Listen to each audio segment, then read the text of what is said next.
거의 지난 한 달 동안 아브라함을 시험하시는 하나님에 관해서 우리가 함께 말씀을 보고 있습니다. 정말 하나님 명령하심을 따라서 아브라함이 온전히 순종했어요. 그래서 지난주에 보니까 진짜 칼로 찌르려고 내리치는 딱 그 순간 하나님께서 급하게 아브라함아 아브라함아 부르시면서 말리는 장면까지 우리가 봤지요. 자, 그러면서 하나님께서 아브라함에게 말씀하신 게 뭐냐면, 자, 정말로 네 독자까지도 아끼지 않고 이제 아니하였던 것으로 인해서 내가 이제야 진짜 네가 나를 경외하는지에 대해서 내가 알았다, 내가 확인했다라고까지 하나님께서 말씀하시면서 드디어 하나님께서 아브라함에게 허락하셨던 그 시험을 아브라함이 통과를 하게 됩니다. 자, 오늘 말씀은 시험에 통과한 이 아브라함을 향하여 하나님께서 축복하시는 내용이 나오는데 지난주의 말씀이 시험과 순종의 어떤 관계성이다라고 한다면, 자, 오늘 말씀은 순종과 축복의 관계성에 대한 하나님 말씀이다라고 생각하시고 이제 들으시면 될 것 같아요. 자, 세 가지를 우리가 함께 볼 텐데, 자, 1번 같이 한번 읽어보도록 하겠습니다. 다 같이 시작. 순종하고 난 뒤에야 보이는 것들이 있다. 자, 오늘 좀 전에 방금 봤던 말씀대로 네가 하나님을 경외하는 줄 내가 알았다 라고 말씀하시고 나서 시험에 통과한 아브라함이 13절에 보니까 눈을 들어 살펴본즉, 자, 뒤에 뭐가 있었어요? 네, 한 순양이 있는 것을 발견을 하게 됩니다. 그래서 원래는 이삭을 드리려고 제단 위에 올려놨었는데, 자, 제단 위에 올라가 있던 이삭은 이제 어떻게 해야 돼요? 이제 풀어주고 내려야 되겠죠. 내려오고 그 제단 위에, 자, 뭐가 올라가요? 이젠 숫양이 이제 올라가서 그 제물로 번제를 드리게 됩니다. 자, 이 말씀을 보면서 자, 그런 생각을 해보게 돼요. 도대체 이 숫양은 언제부터 있었을까? 여러분, 그런 생각 해보셨어요? 이 순양이 언제부터 있었을까? 이게 원래 있었던 건데 아브라함이 못 본 건지, 갑자기 마법처럼 순양이 뿅 하고 나타난 건지, 여러분 어느 쪽일 것 같아요? 성경을 보면 이게 거기에 대한 말씀을 잘 나와 있지는 않지만 오늘 14절 말씀을 보니까, 자, 아브라함이 그 땅 이름을 뭐라고 붙였대요? 이름을 여호와 이레라고 붙였어요. 그리고 나서 그 여호와 이레의 뜻이 뭐예요? 여호와의 산에서 뭐 되었다? 준비되었다라는 뜻이래요.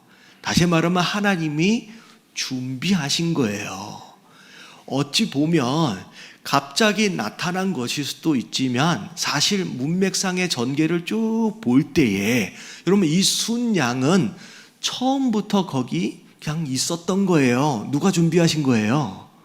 여러분 이 이 제사를 위해서 하나님이 처음부터 그냥 준비하신 거예요. 근데 신기하게 거기 있었음에도 불구하고 아브라함이 못 보는 거예요, 지금. 근데 언제 그 순양이 뒤에 있는 걸 발견하게 되냐? 뭐 하고 난 뒤에? 순종을 한 뒤에 거기 보이는 거예요. 여러분 이게 굉장히 중요한 영적 의미가 있습니다. 순종하기 전에는, 통과하기 전에는 깜깜해요. 도대체 이게 뭔지, 이게 무슨 의미인지 안 보여요. 근데 신기하게 그 시험을 딱 순종으로 통과하고 난 뒤에는 그게 뭔지를 그때야 알게 되고 그때야 보게 되는 경우들이 많다는 거예요. 여러분 성경의 많은 이야기들을 한번 보시면 우리가 시험을 통과하는 그 과정 안에서의 인물들은 그게 왜 그래야 되는지에 대해서 아무도 이해를 못합니다. 근데 신기하게 그게 다 끝나고 난 뒤에는 아, 이거였구나 라고 보는 일들이 굉장히 많은 거예요. 대표적인 예가 요셉 같은 경우, 이 아브라함 이야기를 하면서 신기하게 요셉 이야기를 자주 하게 되는데, 자 보세요.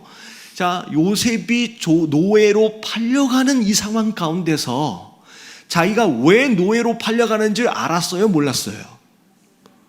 여러분, 모르는 거예요.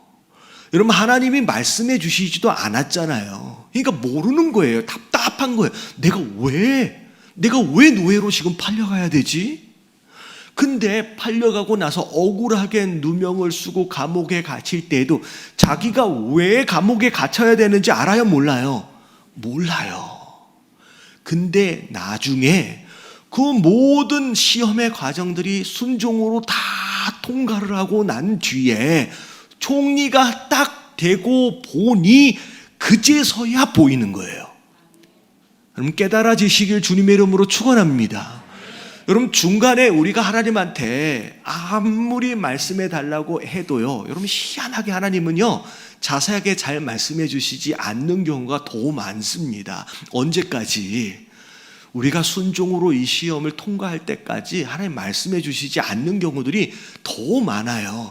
근데 딱 통과하고 나니까 요셉이 보이는 거예요. 아, 내가 왜 노예로 팔려가야 했는지, 왜 내가 누명을 쓰고 감옥에 갇혔어야 하는지, 심지어 내가 왜 그 술관원으로부터 잊혀짐을 당했는지, 이 모든 것들이 그때는 하나도 보이지 않고 하나도 모르겠던 상황들이 지나고 나니까 알아지는 거예요. 그래서 이 요셉이 형제들을 딱 만나고 나서 하는 얘기가 뭐냐면, 나를 판 것에 대하여 걱정하지 마십시오. 자, 누가 보내신 거래요? 하나님이 우리를 구원하시기 위해서 당신들보다 먼저 보내신 거예요 라고까지 이야기하면서 팔았던 그 형제들을 용서합니다. 여러분, 이게 언제 가능하냐면 다 통과하고 난 뒤에야 가능해지는 일이라는 거예요. 그리고 나서 용서할 수 있는 상황이 되는 거잖아요. 여러분, 우리 인생이 이래요. 지나가는 과정 안에서는 왜 내가 왜 이렇게 힘들어해야 하는지 이해가 안 돼요. 여러분, 여기 보니까 학생이 2명이 이렇게 있는데 내가 왜 이렇게 열심히 공부해야 하는지 이해가 돼요? 안 돼요? 안 되잖아요. 지금은 이해가 안 돼요. 근데 부모님들은 그 과정을 통과해 보다 보니 이때는 이만큼 정도는 해줘야 된다라고 하는 걸 아니까 공부를 해라. 얘기 안 해도 잘하죠. 할렐루야. 그런 거예요. 그때는 이해가 안 돼요.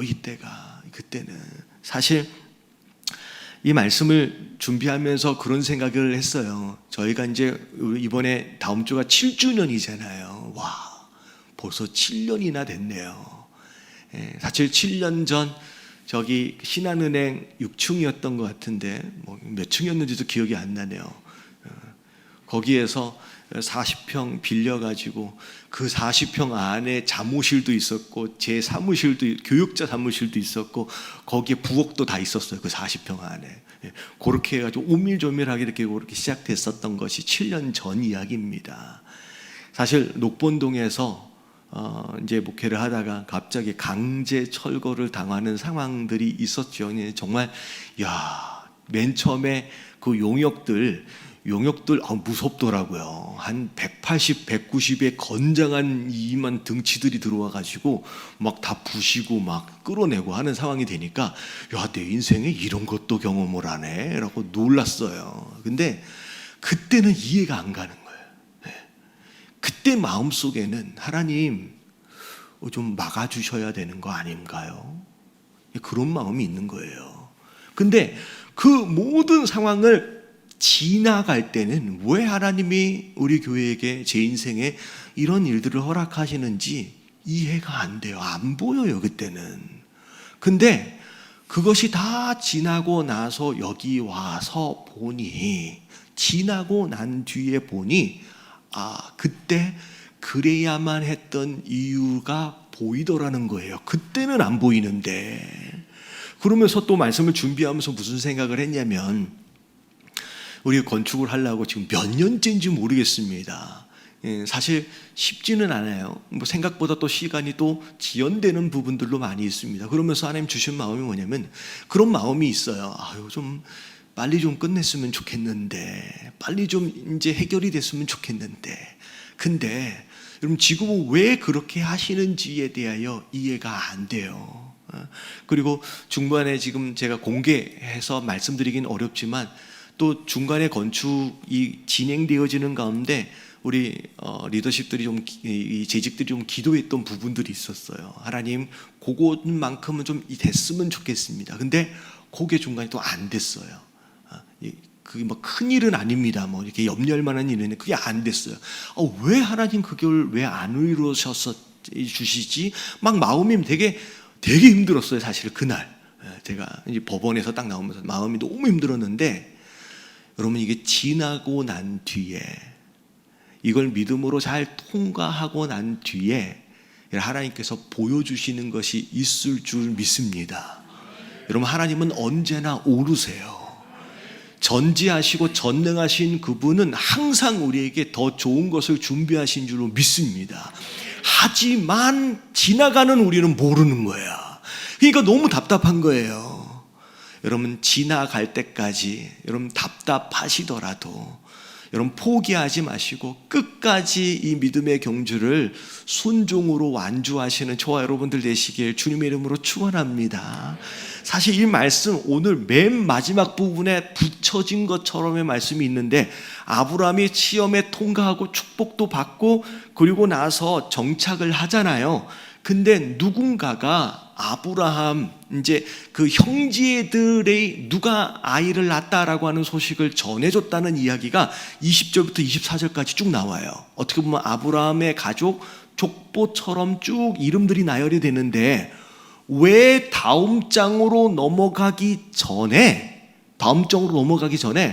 왜 굳이 20절부터 24절까지의 이 가족의 이름들을 넣으셨을까?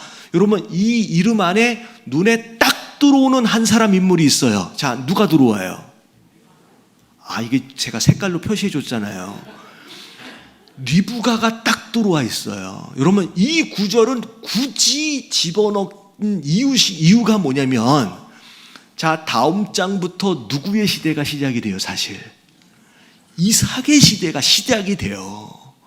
이 아브라함을 향하신 시험, 지난주에 말씀드렸잖아요. 이삭의 순종으로 이 아브라함의 순종이 완성이 됩니다. 그것으로 이삭이 지금 복을 받는데, 이 다음서부터 이삭의 시대가 시작이 되는데, 그 이삭의 짝을 이삭이 모르는 가운데 이미 하나님은 뭐하고 계신 거예요? 지금 이미 준비하고 예비하고 있으셨음을 굳이 말씀하시기 위해서 요 구절을 넣은 거예요. 여러분 깨달아지시길 주님의 이름으로 축원합니다. 이삭은 몰라요. 자기가 언제 결혼할지도 몰라요. 근데 이삭은 모르지만 하나님은 이미 이때부터 리브가라고 하는 이 여인을 이미 예비하고 계시는 거예요. 그리고 이제 앞으로 뭐 하면 되는 거예요? 이제 만나면 되는 거예요. 여러분 하나님은 우리가 모르는 중에도 이미 준비하고 다 예비하고 계신다. 지나가고 있는 동안에는 깜깜해서 아무것도 안 보일지라도 지나가고 난 뒤에는 여기 이거였네 라고 깨닫는 일들이 있어질 줄로 믿습니다. 아브라함을 위해서 이미 미리 순양을 준비하신 것처럼 이삭을 위해서 알게 모르게 모르는 사이에 리브가를 이미 준비하고 계신 것처럼 우리 인생을 향하여서 여러분 이미 모든 것들을 다 준비하시고 예비하신 거예요. 우리가 지금 모르는 것뿐이에요. 여러분 타이밍이 그거예요. 순종함으로 여러분 이 모든 과정을 통과하십시오. 그러면 그때 이거였구나, 다 준비되어진 거였구나, 다 예비하신 거였구나 라고 감사하실 일이 오게 될 줄로 믿습니다. 옆에 계신 분들에게 인사 좀 해주세요. 이미 다 준비하신 거랍니다. 네. 그래서 이 예비하심과 준비하심이 믿어지면요, 보이지 않는 상황 가운데서의 답답함보다는 기대감이 더 커지는 거예요. 도대체 뭘 준비하셨길래? 라고 하는 마음이 오는 거예요. 여러분, 그것을 나중에 누리시게 되길 주님의 이름으로 축원합니다. 예. 자, 두 번째 2번 같이 한번 읽어봅니다. 시작. 드린 뒤에 되돌려 받는 갑절의 축복이 있다. 자, 드린다라고 하면, 자, 이 드림의 부분에 있어서 사실 오해들이 좀 많이 있으신 것 같아요. 뭐 일반적으로 어떻게 보면 헌금 이야기를 하면 마음이 조금 이제 불편해지는 상황들이 좀 있으신 분들이 한두 명들이 좀 있잖아요. 어떻게 보면 축복에 대한 이야기는 무리함이 없는데 이 헌금, 드림, 헌신 이런 얘기를 하면 좀 부담이 많이 됩니다. 근데 자, 우리가 오해하지 않기 위해서 우리가 반드시 알아야 할 이 드림에 대한 영적 원리들이 있어요. 그래서 제가 드림에 대한 두 가지 아니다 라고 하는 것을 좀 말씀을 드리려고 하는데, 자, 첫 번째는, 자, 기본적인 거예요. 첫 번째 같이 읽어볼게요. 시작. 원래 내 것이 아니다. 자, 드린다라고 하니까 마치 이게 누구 것이라고 생각하는 거예요. 내 거라고 생각을 하는 거예요. 근데 여러분, 영적으로 처음 전제가 되게 중요해요. 여러분, 내 걸 드리는 게 아니에요. 생각해보면 비록 내가 지금 가지고 있는 것 같지만 이게 원래 누구 거예요? 여러분, 하나님 거예요. 원래 내 게 아니었어요. 여러분, 오늘 아브라함이 이삭을 드리잖아요. 근데 여러분, 이 이삭이 아브라함 겁니까? 여러분, 이 이삭은 아브라함 게 아니에요. 누가 주신 거예요? 여러분, 하나님이 주신 거예요. 그래서 잠깐 내 소유처럼 느껴질 수 있어요. 그냥 착각입니다. 잘 생각하셔야 돼요. 이건 처음부터 물질이 됐든 시간이 됐든 건강이 되었든 그게 뭐가 되었든 그게 자녀가 되었든 여러분, 처음부터 이건 내게 아닙니다.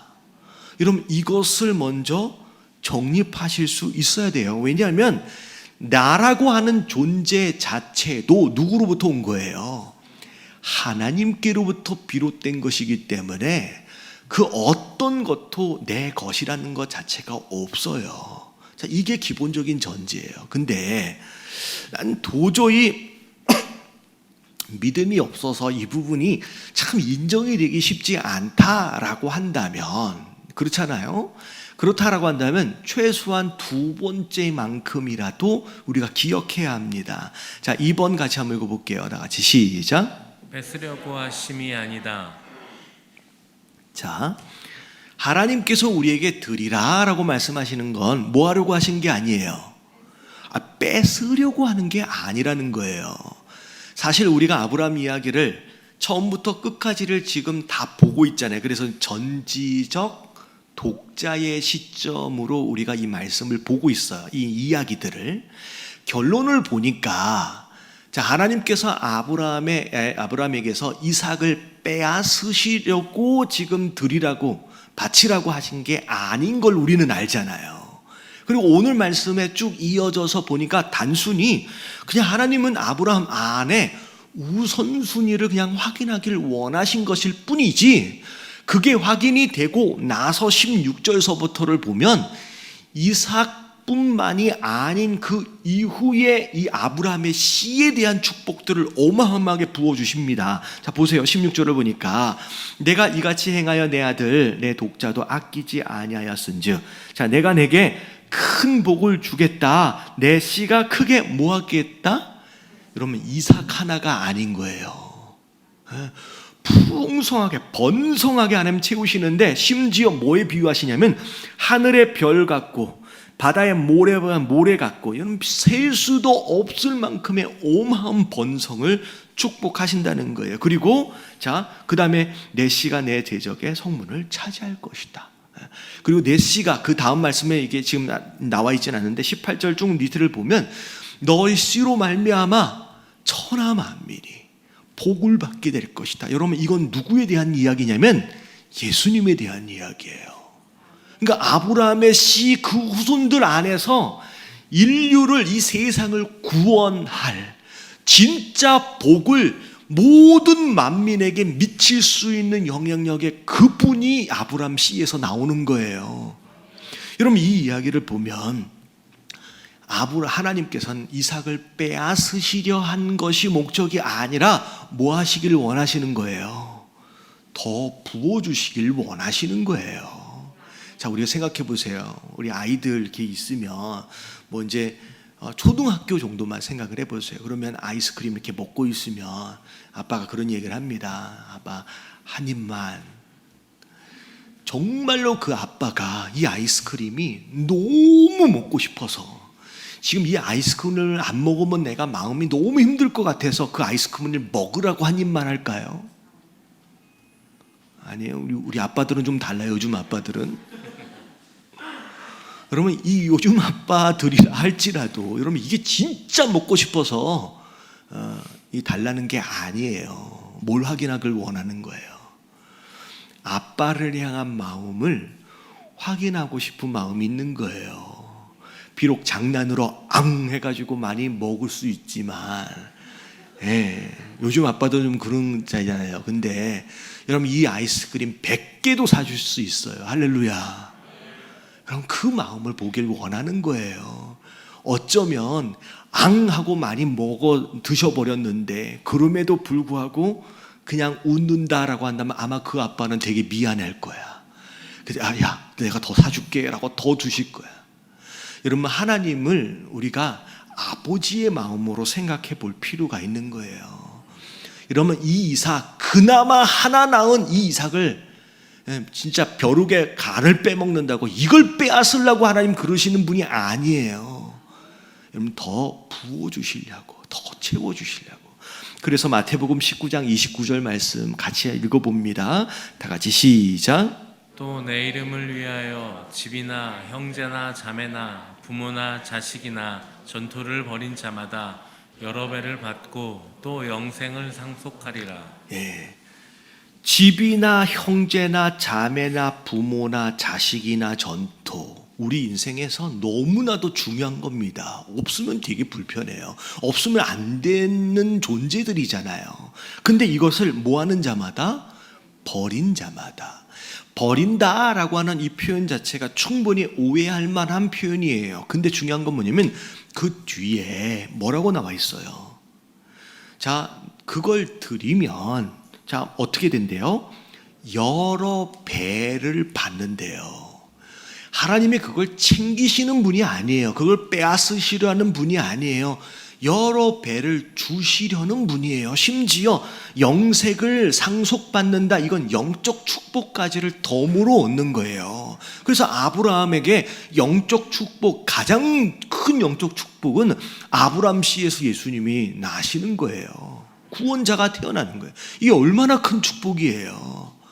여러분, 우리가 자녀가 됐든 물질이 됐든 그 무엇인가를 여러분 끔찍하게 사랑하잖아요. 그러면 그 자녀가 여러분 인생에서 끔찍한 존재가 돼버립니다.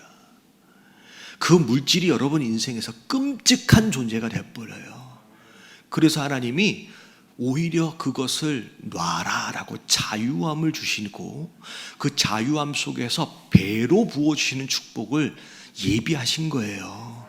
여러분, 오해하지 마시고, 여러분 드리라 말씀하실 때 불편해하지 마시고 배로 채우시는 그 하나님을 기대하시는 저와 여러분들 되시길 주님의 이름으로 축원합니다. 옆에 계신 분들에게 인사 좀 해주세요. 오해하지 맙시다. 네. 자, 마지막 세 번째 같이 읽어볼게요. 다 같이 시작. 순종은 축복을 담아내는 그릇이다. 자, 하나님에 대하여 오해하는 것들 중에 하나가 뭐냐면 축복의 조건적 개념들이 있어요. 자, 우리가 일반적으로 우리가 말씀을 좀 공부하신 분들은 대부분 이렇게 좀 이해를 하실 거예요. 자, 구원은 자, 무엇으로 받는 거예요? 믿음으로 받는다라고 배우잖아요. 근데 사실은 구원은 믿음으로 받는다라고 하는 개념은 행위가 아닌 전적인 하나님의 주권과 하나님의 은혜로 인하여 주어지는 선물이다라는 개념이 그 믿음 안에 들어있는 개념이에요. 다시 말하면 구원은 우리가 뭔가를 해서가 아닌 하나님이 선물처럼 주시는 거예요. 은혜로. 자격이 있어요, 없어요? 우리는 받을 자격이 없는 자들인데 그냥 주시는 게 구원입니다. 근데 구원 그 이후에 축복에 대해서는 이렇게 알고 계신 분들이 많아요. 조건을 갖춘 자에게 주시는 것으로서, 다시 말하면 복을 받으면 뭐 해야 되는 거예요?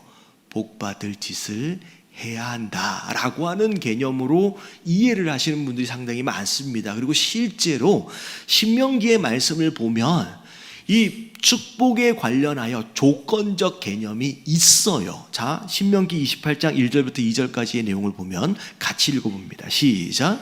내가 내 하나님 여호와의 말씀을 삼가 듣고 내가 오늘 내게 명령하는 그의 모든 명령을 지켜 행하면 내 하나님 여호와께서 너를 세계 모든 민족 위에 뛰어나게 하실 것이라.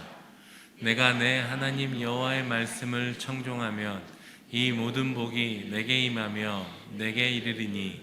마치 이 말씀을 읽으면 네가 말씀을 지켜 행하면 내가 어떻게 만들어 줄게. 네가 내 말씀을 청종하면 너에게 복을 줄게. 어떤 계약적인 관계처럼, 기브 앤 테이크처럼 이거 하면 내가 이거 해줄게 라고 하는 모양새처럼 보여질 수 있어요. 근데 우리가 잘 알아야 될 게 뭐냐면, 계속 말씀드리는 게 뭐냐면, 하나님과 우리는 어떤 계약에서 계약 관계 안에서의 관계가 아니라, 자, 어떤 관계예요? 하나님은 우리의 아버지예요. 그리고 우리는 그분의 자녀입니다. 아까 아침에 아이스크림 이야기한 것처럼 하나님을 아버지의 마음으로 우리가 들여다봐야 그 하나님의 마음을 우리가 이해할 수가 있어요. 이 아버지의 마음이 아닌 계약적인 관계처럼 뭐 하면 뭐 해줄게, 뭐 하면 뭐 해줄게, 이런 관계로 우리가 이해해서는 안 된다는 거예요. 그래서 자, 마태복음 7장 11절에 보면 너희 중에 누가 아들이 떡을 달라 할 때 돌을 주며 생선을 달라 하는데 뱀을 줄 사람이 있겠느냐? 그런 사람은 없지 않느냐? 너희가 악할지라도, 그러니까 어떻게 보면 죄인 되어진 인생일지라도 자식 되어지는 자들에게 자, 뭐 할 줄 안돼요?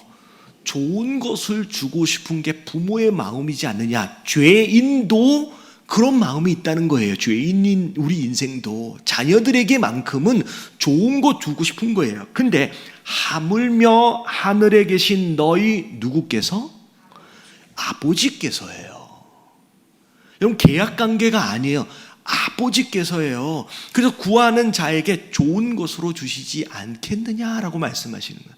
그래서 우리가 주기도문 할 때 너희는 이렇게 기도하라. 맨 처음에 어떻게 시작해요? 하늘에 계신 우리 아버지예요.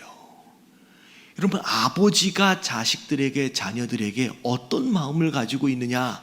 너 이거 하면 이거 한 만큼 내가 줄게. 여러분, 그런 개념이 아니에요. 제가 전에 그런 말씀 드렸잖아요. 생일 선물이 됐든 크리스마스 선물이 됐든 미리 주면 돼요, 안 돼요? 왜 안 돼요?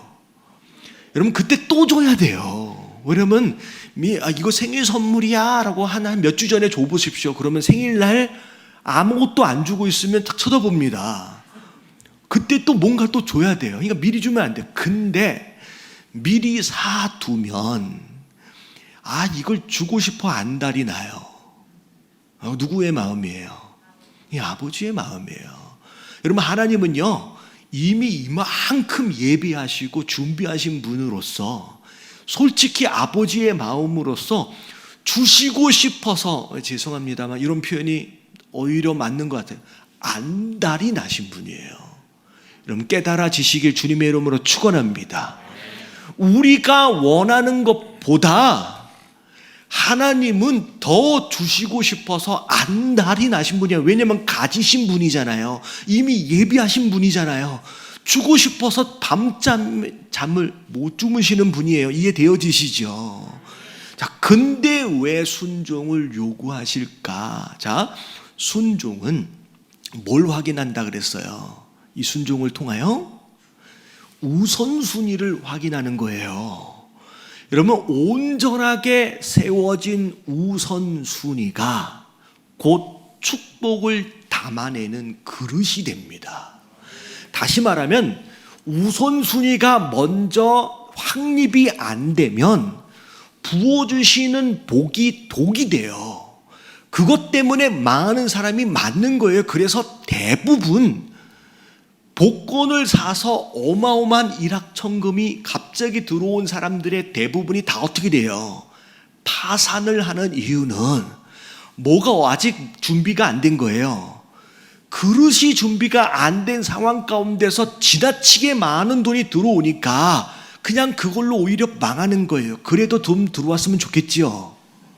그렇잖아요. 그릇이 준비가 안 됐는데 여러분, 자녀들에게 아무런 이유 없이 계속 무엇인가를 계속 부어만 주십시오. 잘 해주기만 하십시오. 그러면 스포일 된다 그러잖아요. 아이들이 망가져 버려요. 그러니까 하나님은요, 우리가 어떤 축복이 독이 돼서 망가지길 원하시지 않아요. 이 축복이 진짜 복이 되길 원하시잖아요. 그래서 순종을 요구하시고 그 순종의 과정을 통하여 우선순위를 세우는 거예요. 그게 복을 담아내는 그릇이 됩니다. 그리고 그 안에 담겨진 복은요, 진짜 복이 되더라는 거예요. 여러분, 그걸 위해서 순종을 요구하시는 것이 너 이만큼 하면 내가 이만큼을 줄게라고 하는 어떤 계약적 관계가 아니다는 거예요. 여러분, 우리가 오늘 말씀을 통해서 여러분, 하나님의 마음을 우리 아버지의 마음으로 이해하셨으면 좋겠습니다. 진짜 다 예비하셨어요. 다 준비하셨어요. 다 쌓아놓고 계세요. 진짜 주시고 싶어서 안달이 나신 분이에요. 여러분, 하나님 말씀하실 때 순종을 잘해서 그릇을 잘 준비해서 여러분, 이것을 담아낼 줄 아는, 그래서 그 복이 우리 인생의 진짜 복이 될 수 있는 그런 인생 살아가시는 저와 여러분들 되시길 주님의 이름으로 축원합니다. 예.